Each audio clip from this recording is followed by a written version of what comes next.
क्या ईरान सचमुच अमेरिका से युद्ध चाहता है या फिर अमेरिका को दी गई उसकी चेतावनी दरअसल इजराइल के लिए थी? और क्या पश्चिम एशिया में जो कुछ हो रहा है उसका असर आपकी जेब तक भी पहुंच सकता है? नमस्कार, स्वागत है आपका द ग्राउंड रिपोर्ट में। मैं हूं समीर आत्मज मिश्र। ईरान के सर्वोच्च धार्मिक नेता मुज्तबा अली खामेनेई ने अमेरिका को एक बार फिर कड़ी चेतावनी दी है और कहा है कि यदि अमेरिका या उसके सहयोगी ईरान के खिलाफ किसी भी तरह की सैन्य कार्रवाई करते हैं या दबाव बढ़ाते हैं तो उसका ऐसा जवाब मिलेगा जिसकी उन्हें उम्मीद भी नहीं होगी। यह बयान ऐसे समय आया है जब पश्चिम एशिया पहले से ही बेहद तनावपूर्ण दौर से गुजर रहा है और अमेरिका ईरान के बीच एक बार फिर जंग शुरू हो चुकी है। लेकिन सवाल यह है कि खामेनेई का यह बयान क्या सिर्फ एक राजनीतिक बयान है? क्या ईरान सचमुच अमेरिका से युद्ध चाहता है या फिर यह चेतावनी अमेरिका से ज्यादा इसराइल के लिए है?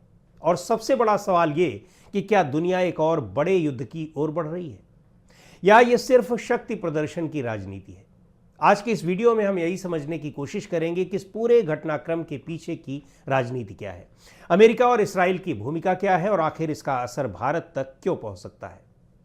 दरअसल पिछले कुछ दिनों में ईरान और अमेरिका के बीच जंग के साथ ही बयानबाजी भी फिर से तेज हुई है। ईरान के सर्वोच्च धार्मिक नेता ने साफ कहा है कि यदि अमेरिका प्रत्यक्ष या परोक्ष रूप से ईरान के खिलाफ कार्रवाई करता है तो उसे गंभीर परिणाम भुगतने होंगे। पहली नज़र में तो ये एक सामान्य चेतावनी लग सकती है, लेकिन चाहे 40 दिन तक चले युद्ध के दौरान हो, उससे पहले हो या फिर उसके बाद, ईरान की ओर से कोई भी चेतावनी अमेरिका के राष्ट्रपति डोनाल्ड ट्रंप की तरह सामान्य चेतावनी नहीं रही है। खामेनेई की इस चेतावनी को भी इसी तरह से देखा जाना चाहिए। इस कहानी में एक तीसरा किरदार भी है और वो है इसराइल।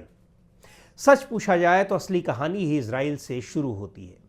असल में यह संघर्ष तीन देशों के बीच शक्ति संतुलन का संघर्ष है।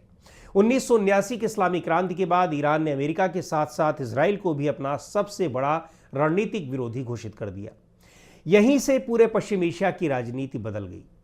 अगर पश्चिम एशिया को शतरंज की बिसात माने तो ईरान खुद हर जगह नहीं लड़ता, वो अपने सहयोगी संगठनों के जरिए अपना प्रभाव बनाए रखता है।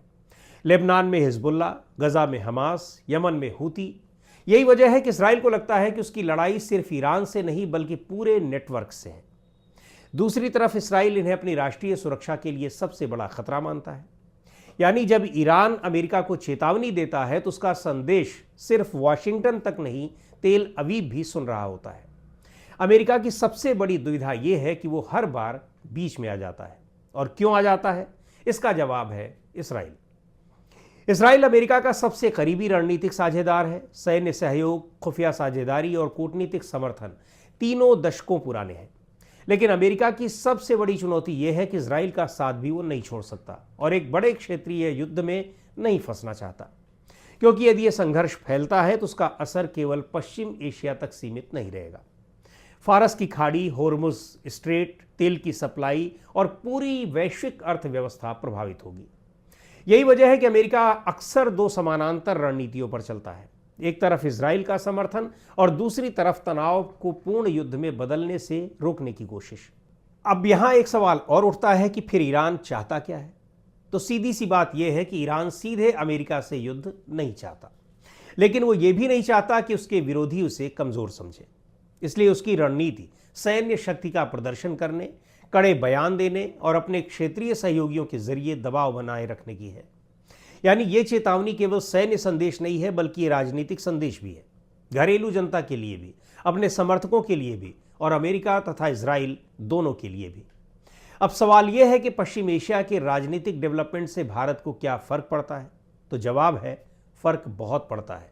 भारत अपनी ऊर्जा का बड़ा हिस्सा पश्चिम एशिया से प्राप्त करता है। इसलिए जाहिर है यदि तनाव बढ़ता है तो सबसे पहले तेल महंगा होगा, फिर समुद्री व्यापार प्रभावित होगा, शिपिंग और बीमा कॉस्ट बढ़ेगी और आखिरकार इसका असर भारत में महंगाई तक साफ तौर पर दिखाई देगा। यानी ये सिर्फ पश्चिम एशिया की कहानी नहीं है बल्कि आपकी जेब तक पहुंचने की वाली कहानी है। तो असली सवाल ये नहीं है कि ईरान ने अमेरिका को क्या कहा। असल सवाल यह है कि क्या पश्चिम एशिया अब उस दौर में पहुंच चुका है जहां हर चेतावनी अगली लड़ाई की प्रस्तावना बन सकती है? क्योंकि अगर ऐसा हुआ तो उसका असर सिर्फ तेहरान, तेल अवीव या वॉशिंगटन तक सीमित नहीं रहेगा। दिल्ली, मुंबई, लखनऊ और भारत के हर उस परिवार तक पहुंचेगा जो पेट्रोल भरवाता है या फिर महंगाई झेलता है। यानी ये कहानी हजारों किलोमीटर दूर की जरूर है, लेकिन इसका असर आपके घर तक आ सकता है। आज के वीडियो में इतना ही। आपको ये विश्लेषण पसंद आया हो तो वीडियो को लाइक और शेयर कीजिए। कमेंट में बताइए कि आपको लगता है कि ये सिर्फ बयानबाजी है या आने वाले समय में तनाव और बढ़ सकता है। मिलते हैं अगली ग्राउंड रिपोर्ट में।